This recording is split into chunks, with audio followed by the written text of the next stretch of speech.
Muito bem, estamos de volta com o Esporte na Boa, 8h26. Gostou da trilha nova, Franklin Berg? Boa, né?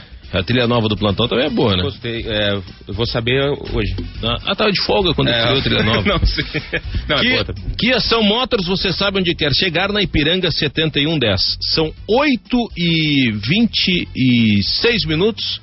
A partir de agora, estamos iniciando a entrevista com o candidato à presidência do Grêmio, Dr. Homero Bellini Júnior, advogado. Quantos anos, doutor? 48. 48 anos, é a segunda vez que é candidato à presidência? Segunda vez. Advogado e jornalista. Advogado e jornalista. O que levou o senhor a ser candidato e pela segunda vez à presidência do Grêmio? Bom, Cristiano, tô num momento pessoal e profissional absolutamente maduro da minha vida. Tenho ao meu lado 3 movimentos políticos com história no clube, com identidade, com projetos semelhantes, que é o Grêmio Independente, que é o movimento ao qual eu pertenço, o movimento Nação Tricolor, o movimento Grêmio Menino Deus.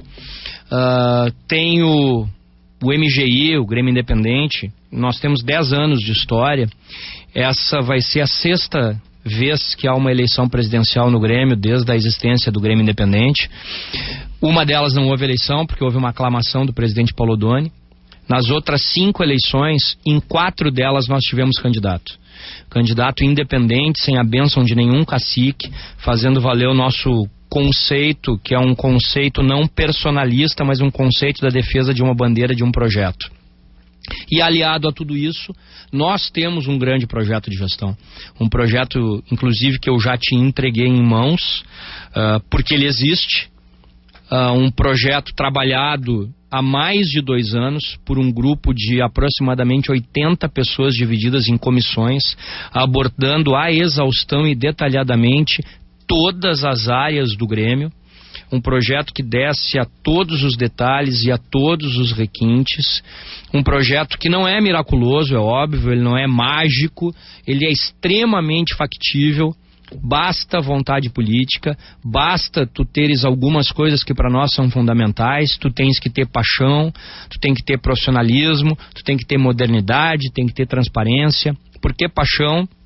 Tu não administra um clube como o Grêmio, que é a razão de ser que nos move a tudo isso, sem ter paixão. Mas essa paixão tem que estar na dose certa, porque ela tem que estar aliada de grandes profissionais.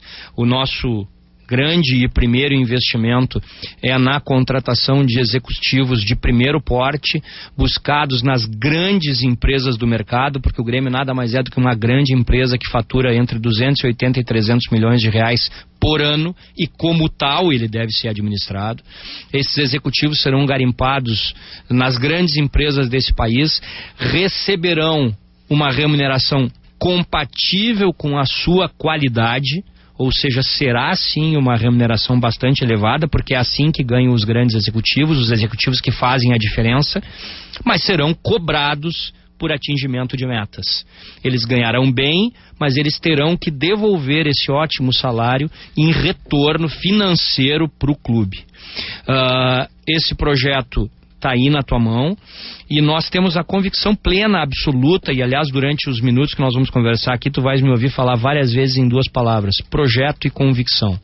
A gente tem convicção que esse projeto tem tudo para devolver o caminho das vitórias, um caminho que a gente perdeu, um caminho que é o único caminho que a nossa torcida conhece, e que a gente tem convicção absoluta que a partir dele nós voltaremos a ganhar Grenal.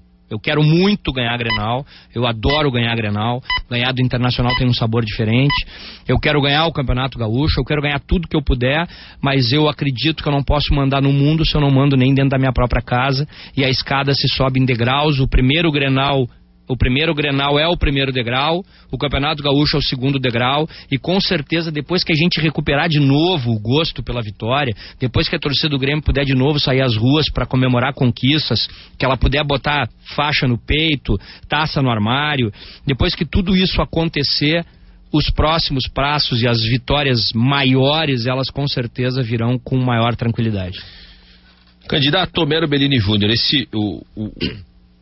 o plano de gestão Vocês vão entregar a todos os sócios? Vão enviar por correio? Como é que vocês vão fazer?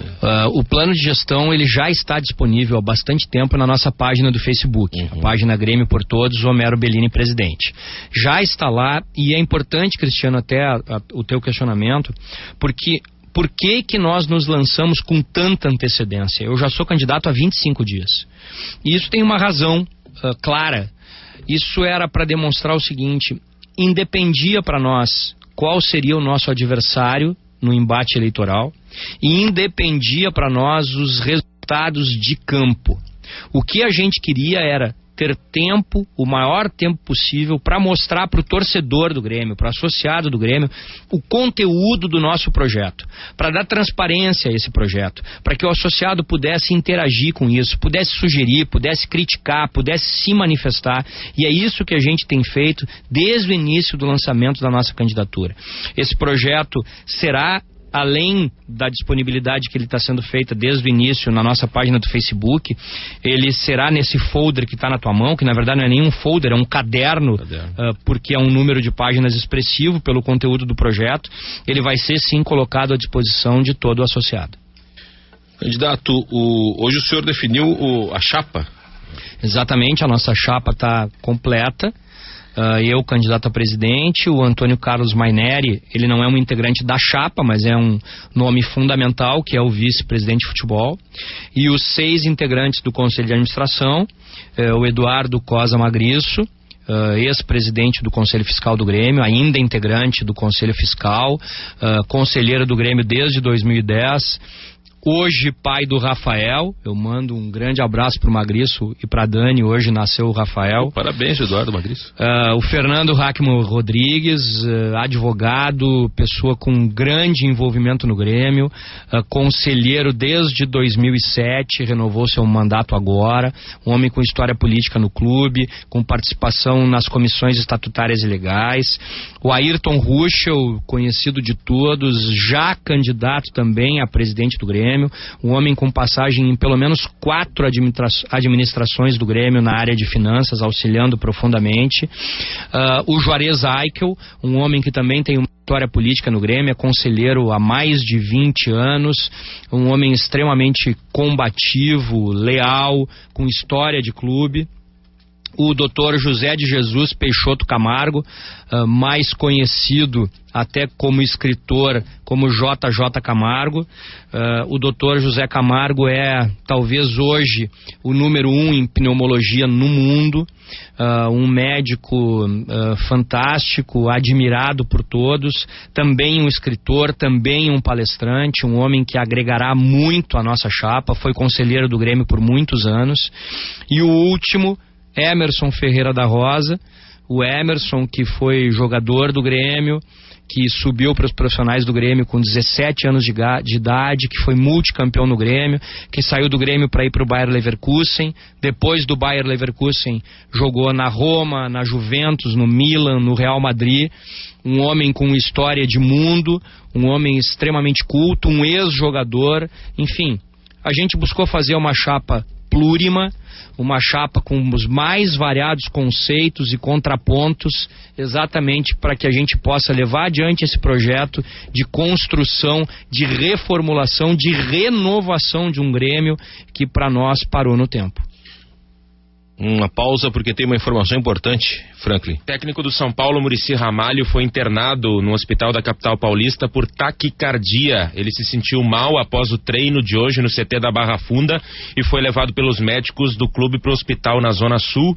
Essas as informações de momento. Não se sabe se ele vai estar liberado para treinar o time amanhã à tarde. Que situação, boa recuperação, Muricy. Mas retomando, candidato Homero Bellini Júnior, o Emerson, ex-jogador, foi também recentemente auxiliar técnico no Grêmio. Hoje, ele ainda tem a escolinha de futebol em Pelotas? Ele não é uma escolinha de futebol. Ele tem um clube em conjunto com o pai dele, que é o Fragata de Pelotas, que é um clube que é formador de jovens, clube que ele já tinha quando trabalhou no Grêmio nessa mesma gestão como assistente do Vanderlei Luxemburgo. O senhor não acha que é incompatível um cara que tem um clube, formação de atletas, ser vice-presidente do Grêmio? Se não foi considerado incompatível para ele trabalhar no futebol, por que seria incompatível para ele ser um mero integrante do Conselho de Administração? o Grêmio pode negociar com o próprio Emerson se tiver um jogador? É evidente que isso jamais aconteceria. Não há nenhuma hipótese. A partir do momento que o Emerson passa a integrar...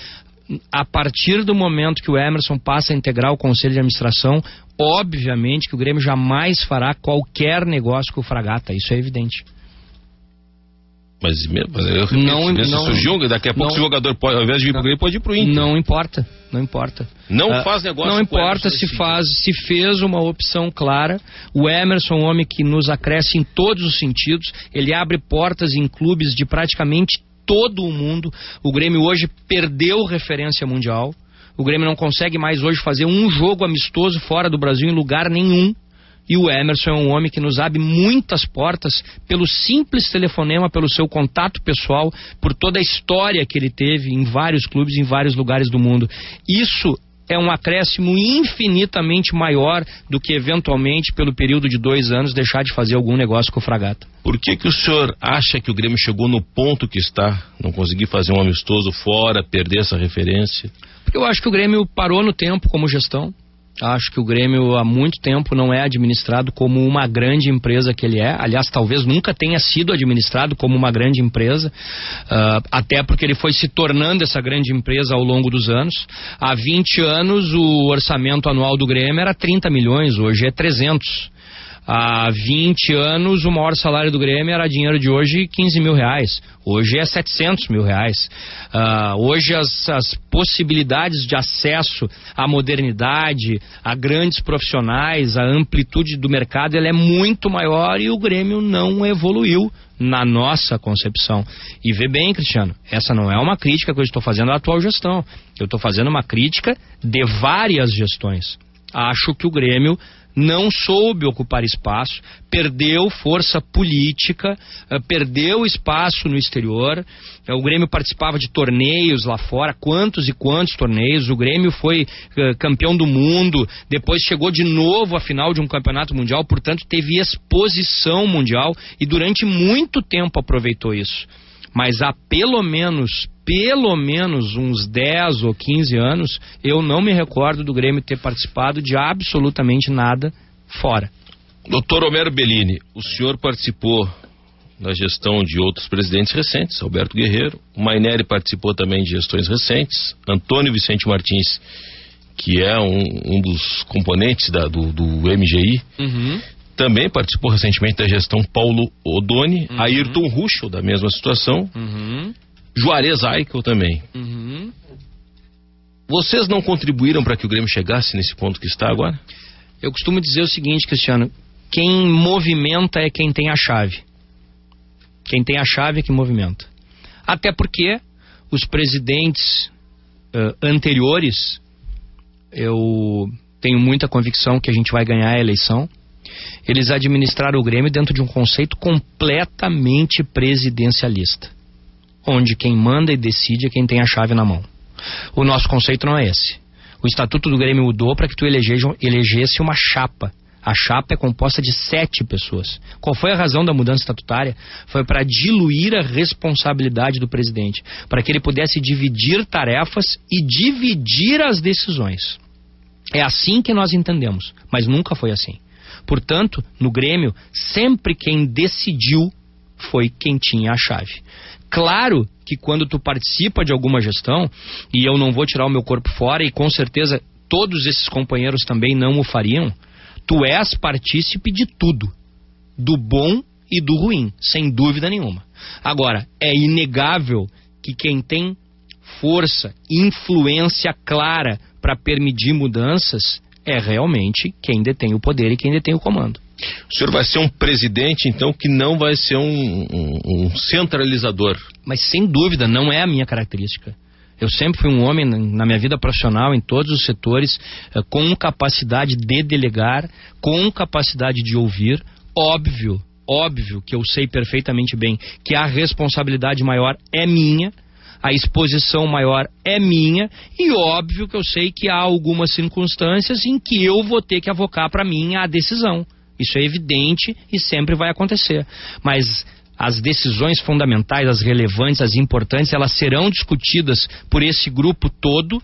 A decisão que sairá dali será a decisão da gestão independente de como tenha sido a votação e independente que o próprio presidente tenha perdido a votação, aquela é a decisão da gestão, e evidente que eu nunca fui centralizador e não acredito que seja assim que se constitui uma equipe vitoriosa.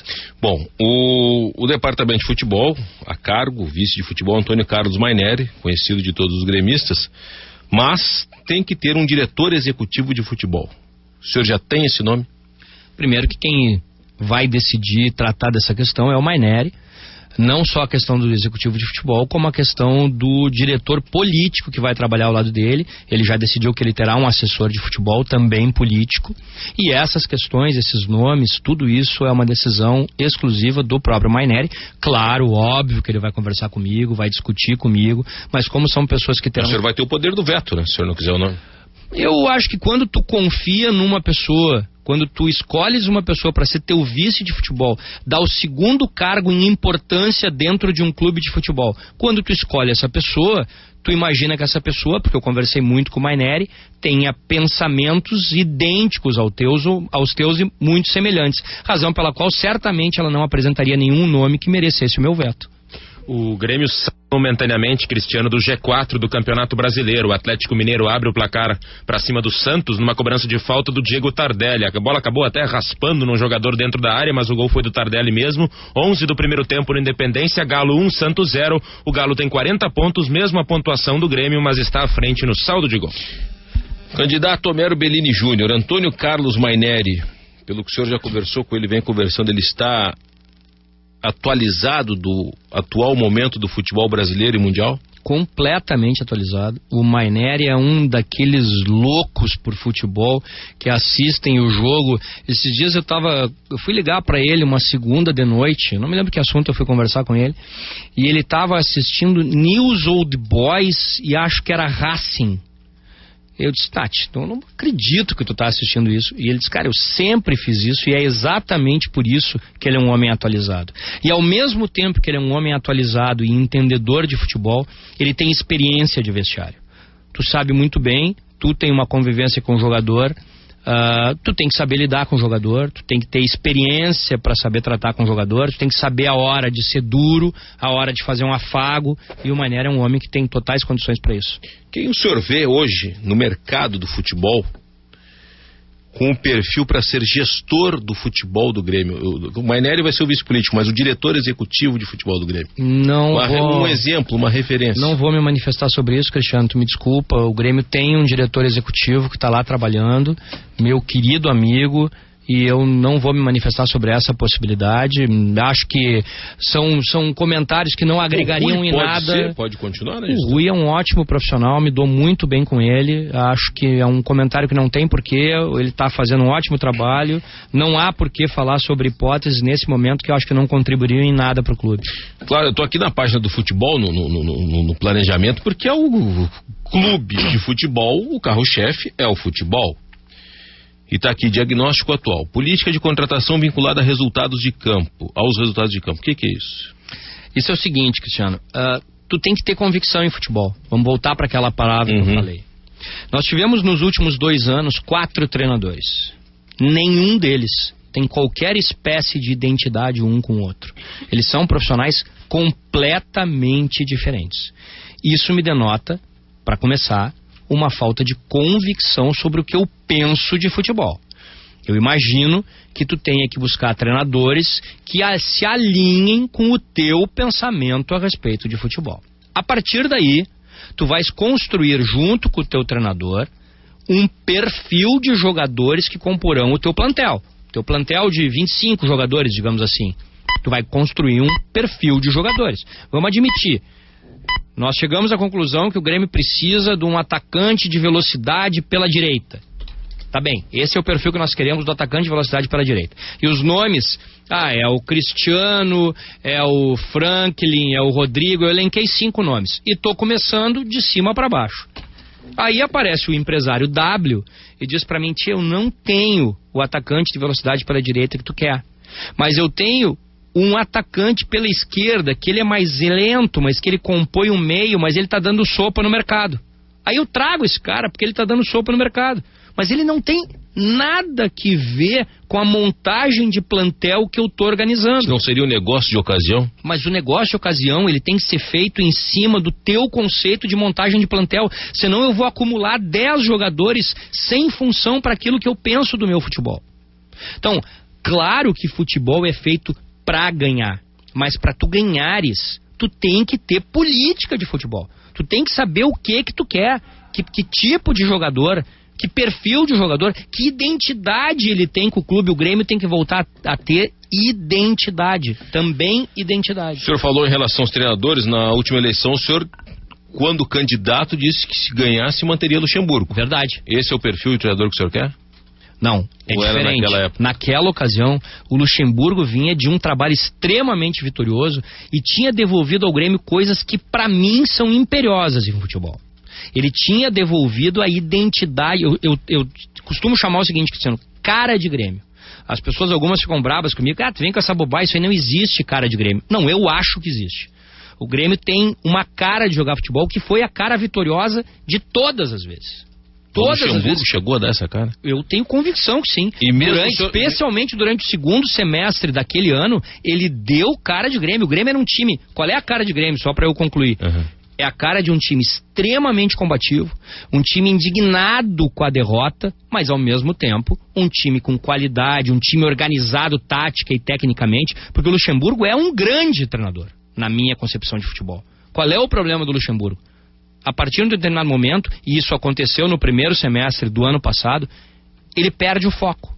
Aí ele passa a focar nos vinhos, ou nisso, ou naquilo, quando o foco dele tem que ser um só. Mas essa é uma característica que o Luxemburgo já vem trazendo já há algum tempo. Mas tu não te esquece que o Luxemburgo que veio pro Grêmio era um Luxemburgo que estava, entre aspas, abandonado no futebol brasileiro. Tentando resgatar a carreira. Tentando resgatar. Tanto que naquele semestre dele de Grêmio, ele foi o que ele não era há muitos e muitos anos. Aquele Luxemburgo vitorioso que a gente tanto elogiava. O senhor recentemente deu uma entrevista aqui na Rádio Guaíba, perguntado sobre Felipão. E o senhor disse, eu não contrataria o Felipão. Entrevista pro Nando Gross, que eu inclusive tenho gravada comigo, para evitar que ela seja descontextualizada. A pergunta foi, o Felipão não estava contratado ainda, ele foi contratado na tarde daquele dia. E a pergunta foi, estão cogitando a hipótese do Felipão. O que o senhor acha? Eu disse o seguinte, o Felipão veio de uma Copa do Mundo onde inegavelmente ele foi muito mal. O Felipão foi o maior treinador da história do Grêmio junto com o Valdir Espinosa. Treinador mais vitorioso do Grêmio, sem dúvida. Mas nesse momento, vindo de uma Copa do Mundo como ele veio, com as derrotas que ele teve e com as discussões que aconteceram, entendo que não seria o melhor momento para ele retornar para o Grêmio. E acho que ele não aceitaria um contrato de 4 meses. Mas se fosse uma contratação de 4 meses, poderia ser muito bom. Por quê? Porque ele tem capacidade de mobilização, enfim.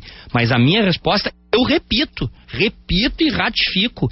Eu duvido que alguém, qualquer brasileiro naquele momento, elogiasse a atuação do Felipão à frente da seleção brasileira.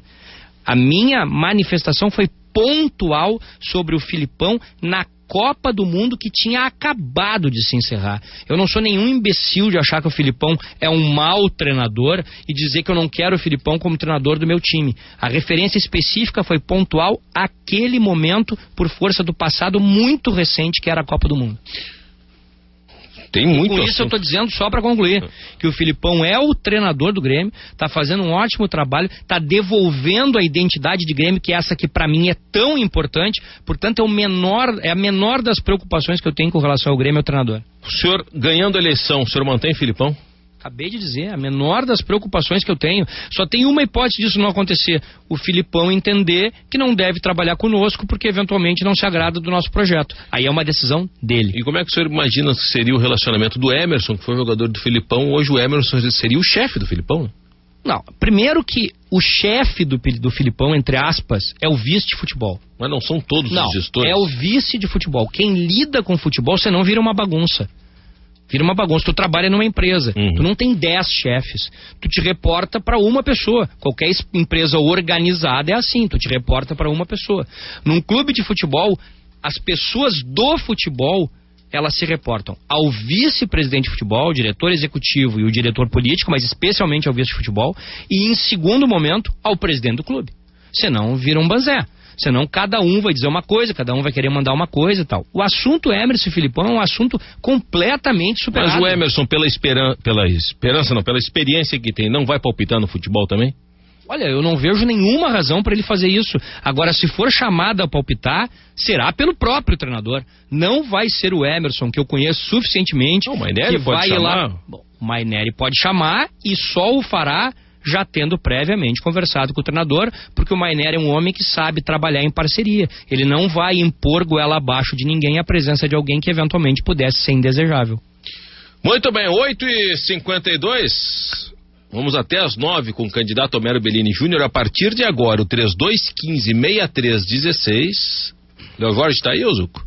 Tá ali a mãozinha do Léo. 3215-6316. O torcedor gremista entra no ar e poderá perguntar ao candidato Homero Bellini Júnior. A gente tem perguntas aí no Twitter também, Frank? Tem perguntas também por aqui. Vamos a uma delas aqui. O Tim Heman, advogado, ele quer que o candidato explique por que teria votado pela absolvição de José Alberto Guerreiro no Conselho. Bom, um abraço pro Tim. Primeiro que está equivocado o conhecimento dele a respeito do assunto. E aí é uma pena, porque eu não sei nem se o ouvinte vai poder entrar no ar, então, porque já que o Franklin me fez essa pergunta, eu não sei quanto tempo eu vou demorar para responder essa pergunta. O presidente Guerreiro foi levado a julgamento no Grêmio em duas ocasiões. A primeira delas no dia 13 de agosto de 2007, onde foi feito um relatório pela Comissão de Ética do Grêmio, então presidida pelo Pedro Ruas. E esse relatório iria apresentar toda a questão do presidente Guerreiro para que ele então fosse julgado pelo Conselho Deliberativo do Grêmio. Na ocasião, o presidente Fábio Koff pediu a palavra e solicitou que não houvesse a leitura do relatório e solicitou que não houvesse o julgamento, que ele entendia completamente equivocado, porque havia um processo judicial contra o presidente Guerreiro e o Conselho Deliberativo do Grêmio não poderia se arvorar no direito de examinar a matéria. E que nem precisaria fazê-lo. Bastaria então que o presidente Guerreiro, se fosse o caso no processo, em tendo uma condenação transitada em julgado, ele seria automaticamente excluído no conselho e não há que se falar em reabertura do processo. Terminada a palavra do presidente Fábio Koff, ela foi referendada absolutamente pelo presidente Paulo Odoni, que também concordou integralmente com isso. E aí foi aberta a votação para decidir se apoiavam essa ideia do relatório não ser lido e de não ocorrer mais a reunião, ou que o presidente Guerreiro fosse julgado naquele dia mesmo. Eu e os integrantes do MGI votamos para que o presidente Guerreiro fosse julgado naquela ocasião. E perdemos a eleição. Perdemos. E o processo não foi levado adiante.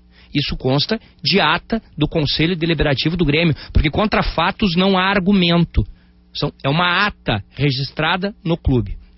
A partir daí, foi reaberto o assunto em 1º de setembro de 2011, para que então ele fosse julgado. Só que nessa ata de 2007 que eu referi, havia sido dito claramente o seguinte: condenação transitada em julgado. O presidente Guerreiro não foi condenado. Ou melhor, ele foi condenado, mas foi aplicada a ele a prescrição. O Tim é advogado, ele deve entender bem o que eu estou falando. Foi aplicada a prescrição, que tem então um cunho absolutório. Ele passou a ser, portanto, absolvido. Tanto que se tu tirares uma certidão dele, em nome dele, vai aparecer uma certidão negativa. Tanto que foi interposto um pretenso recurso para tentar levar o processo adiante. O Tribunal de Justiça do Rio Grande do Sul engavetou o processo dizendo o seguinte: eu não posso receber um processo porque não tem mais objeto. Ele foi absolvido por força da prescrição. E o voto dado por mim e pela imensa maioria do Conselho Deliberativo, especialmente pelos advogados presentes, que têm obrigação de entender o mínimo de direito, foi um voto no sentido de que não existia a prerrogativa que permitisse que ele voltasse a ser julgado, porque não havia condenação transitada em julgado. Então, nunca votei pela absolvição do presidente Guerreiro. Ao contrário, no único momento em que isso foi realmente discutido, o voto nosso foi claro pelo julgamento. E a manifestação que gerou a situação de não leitura e não julgamento foi do presidente Fábio Koff e do presidente Paulo Odoni. Primeiro ouvinte, alô, boa noite. Boa noite. Pois não, pergunte. Não, primeiro eu quero ver se ele identifica a minha voz. Ah, meu Jesus Cristo. Não identifica. Quem é que lá atrás, bem lá atrás, dizia assim: o senhor vai ser presidente do Grêmio? Ah, olha, eu vou te dizer o seguinte, eu seria um falso modesto, mas algumas pessoas me disseram isso. Não, mas é porque eu tenho a pretensão de dizer que eu fui uma das primeiras. É por isso, é a Maria Cristina. Pô, não, Maria Cristina, tu foste a primeira. Não, é a mais pura verdade. Num jantar, é verdade. Da aniversário da Dona Dilis, estava na sua mesa com a sua esposa e as suas filhinhas, e eu cheguei lá e lhe disse, várias vezes, todas as vezes que eu lhe encontrava, o senhor dava aquele sorrisinho assim, sabe? E aí, tá realizado. Doutor Bellini, o senhor é brilhante. Dona Maria Cristina, você tem que fazer uma pergunta pro homem. Não, não quero fazer pergunta nenhuma. Ele já disse tudo que tinha que dizer e eu estou satisfeitíssima, meu voto é dele, entende? E eu acho assim, ó, o pessoal, a torcida do Grêmio tem que prestar atenção nessa criatura, pelo amor de Deus. Nós temos que renovar e o doutor Bellini é brilhante, eu volto a repetir. Tá bom, Dona Maria Cristina. Não tenho mais nada para dizer. Muito obrigado, Maria Cristina. Um beijo pra ti, querida. Obrigado. Tchau. Outro ouvinte no 3215-6316. Alô, boa noite. Boa noite, Rafael de Canoas. Pergunte, Rafael. Boa noite, doutor. Eu queria saber como é que vai ser a relação da direção, se o senhor for eleito, com as torcidas organizadas, em especial a geral. Outra, todo ano tem especulação, volta Ronaldinho, volta, e bate aquele pavor na torcida. Tem como o senhor garantir, se o senhor for eleito, que o Ronaldinho não volta pro Grêmio de jeito nenhum? Bom, Rafael. Muito bem, o Rafael aguarda escutando o rádio aí. Boa noite, um abraço. Bom, vamos por partes. Primeiro, o Rafael certamente está fazendo a pergunta, porque já deve ter me ouvido falar sobre isso um monte de vezes. Rafael, a chance do Ronaldinho voltar comigo na presidência do Grêmio é zero, não tem a menor possibilidade disso acontecer. Se o Conselho de Administração já tem que contratar. O Conselho de Administração é um conselho montado porque tem identidade com o presidente. É zero a chance disso acontecer. A segunda coisa, Rafael, que eu preciso te dizer é o seguinte: o dia que torcedor for problema para um clube de futebol, eu largo tudo. Torcedor é solução, não é problema. E eu não vou identificar especificamente a questão de uma torcida organizada, até porque geral, para mim, é um espaço atrás da goleira onde cabe 5.000 pessoas. O que eu acho é o seguinte: o Grêmio tem que saber tratar o seu torcedor. Tem que saber punir quando o seu torcedor age de maneira irregular, e o clube tem todas as condições de punir, e tem que saber auxiliar e proteger o seu torcedor quando isso for necessário. Não tem que estender privilégios, não tem que dar dinheiro, não tem que criar torcedores profissionais, mas tem sim que fazer algumas coisas, como, por exemplo, eu não posso aceitar ir num Grenal na Arena, no meu estádio, e olhar para a torcida do Inter e ver a torcida do Inter com a banda, a torcida do Inter com trapo, com papel picado, com bandeira, e eu olhar para a minha torcida e a minha torcida não ter nada disso. Eu não quero a Arena um teatro. Eu quero um estádio pulsante, eu quero um estádio que leve o time para frente, e para isso eu preciso do meu torcedor do meu lado. O que a nossa gestão vai fazer é o seguinte: dialogar com o torcedor, tentar auxiliar em tudo que puder, fiscalizar, cobrar e punir exemplarmente quando deslizes acontecerem, que para nós é a única maneira de resolver essas situações todas. Doutor Homero, eu tenho um compromisso agora com o Guaíba Notícias. O senhor me dá mais 10 minutos na volta do noticiário? Claro que sim, Cristiano, um prazer.